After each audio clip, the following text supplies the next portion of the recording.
Sebenarnya, betul ke Islam itu agama?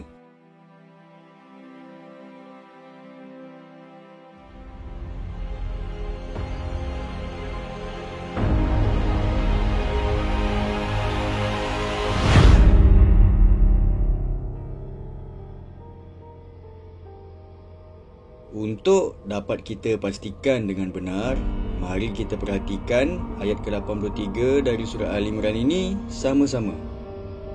Maka apakah mereka mencari agama yang lain dari agama Allah? Padahal kepadanya lah berserah diri segala apa yang di langit dan di bumi, baik dengan suka maupun terpaksa. Dan hanya kepada Allah lah mereka dikembalikan. Dari surat tersebut, ada dua perkataan dalam bahasa Arab yang perlu kita fahami terjemahannya dengan telus. Pertama sekali adalah din. Macam yang kita boleh nampak, ia diterjemah sebagai agama. Dan perkataan yang keduanya adalah aslama, yang secara harfiahnya bermaksud berserah diri. Namun, persoalannya di sini, jika benar din itu bermaksud agama, apakah pula kaitan makna berserah diri segala isi langit dan bumi dengan anutan agama dari ayat ni? Apakah matahari, rumput ataupun lembu semuanya beragama? Jika dicermati, firman Allah di sini menampakkan kepada kita bahawasanya segala yang di alam ini semuanya tunduk patuh kepada din yang telah ditetapkannya. Maka agama bukanlah definisi yang tepat untuk dimaknai dengan perkataan din tersebut. Ia dikuatkan lagi dengan firman Allah pada surat Ar-Rum ayat yang ke-30 ini.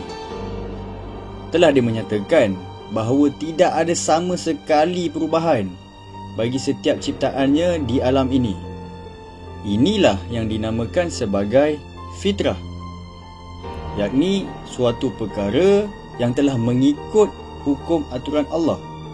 Dan inilah yang ditakrifkan sebagai din, yakni sistem yang menjadi landasan fitrah bagi setiap ciptaannya.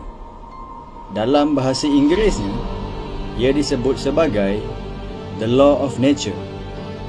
Ia adalah hukum yang tidak bisa diubah oleh tangan manusia.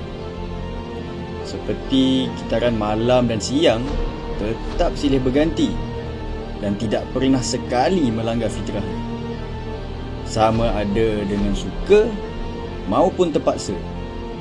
Itulah kitaran sistem dan fitrah yang telah disusun oleh tangan Allah yang Maha Mencipta. Begitu juga dengan tubuh badan manusia. Ia telah mengikuti aturan dan sistem yang ditetapkan sebagai fitrahnya. Seperti darah di dalam nadi kita, ia sentiasa mengalir menurut sistem yang telah Allah tetapkan. Begitu juga dengan jantung kita, yang terus-menerus mengepam darah kita walau tidak disuruh. Itulah contoh kitaran fitrah yang terdekat yang boleh kita sama-sama saksikan untuk mengambil iktibar bahawasanya segala apa yang di langit dan di bumi ini, termasuklah tubuh kita, semuanya sudah berserah diri kepada din Allah, kecuali kolbu manusia. Kolbulah yang paling istimewa, kerana ia adalah satu-satunya ciptaannya yang di bumi ini yang sentiasa diberi pilihan untuk memilih apa saja yang diingini. Justru, jika baik isinya, maka baiklah pilihan dan pergerakan seluruh tubuhnya. Dan begitu jugalah sebaliknya, jika isinya itu hanya dipenuhi dengan nafsu semata. Maka sudah terbuktilah makna yang paling tepat untuk kita terjemahkan perkataan ad-din di dalam Al-Quran adalah sistem. Jika dinilai menurut perspektif agama, setiap Nabi dikatakan membawa sistem hukum serta aturan yang berbeza-beza. Sedangkan Allah telah menegaskan Nabi dan Rasul yang diutusnya itu semuanya menyampaikan perkara yang sama, iaitu menegakkan din, yakni sistem hukum yang berlandaskan wahyu dari kitab-kitab yang diturunkannya. Sejak dari zaman Nabi Adam diutus hinggalah ke zaman Nabi Muhammad, apa yang ditegakkan oleh para utusan ini adalah hukum aturan dan sistem cara hidup sebagai manusia, sekaligus mampu mengislamkan individu dan seluruh alam. Ia terbukti dari firman Allah di dalam surah Al-Imran ayat yang ke-84 ini.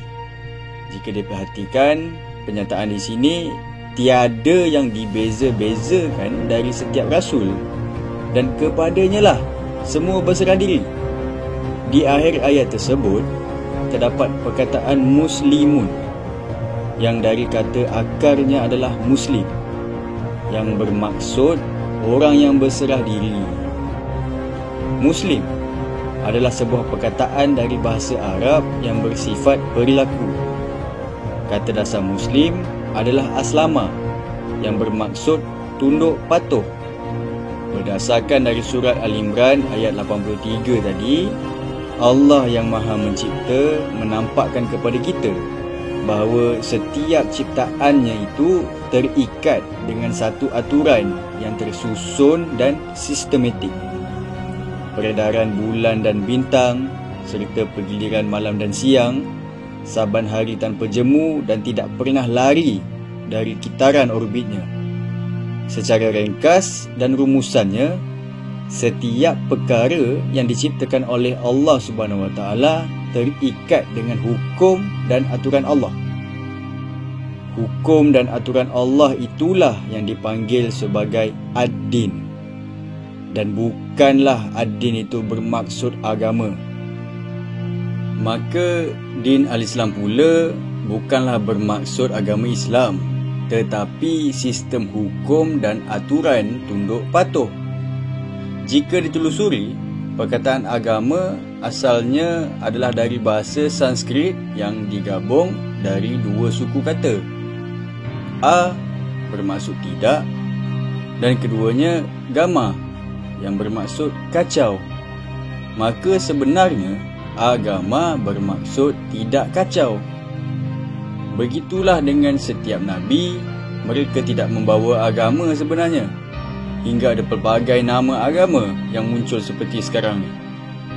Semua nabi adalah muslim yang membawa misi dan visi yang sama, iaitu mereka diutus untuk mengenalkan perintah dan larangan Sang Pencipta alam ini kepada umat manusia di zaman masing-masing. Jadi sekarang jelaslah bahawa pengisian sebenar dari surat Al-Imran ayat ke-83 itu bukanlah bermaksud bulan dan bintang itu beragama, tetapi mereka menuruti sistem hukum dan aturan yang ditetapkan oleh pengatur alam ini. Bulan patuh pada aturan sistemnya, bintang juga patuh dengan aturannya. Begitu juga dengan matahari yang pasti muncul apabila tiba waktunya. Namun, bagaimana pula dengan kita? Adakah anda sendiri sudah mengikuti hukum aturan kitab Allah? Jika belum, maka sesungguhnya belum bolehlah diri anda digelar sebagai Muslim. Barang siapa mencari din selain din Islam, maka sekali-kali tidaklah akan diterima din itu daripadanya, dan dia di akhirat termasuk orang-orang yang rugi. Al-Imran ayat 85.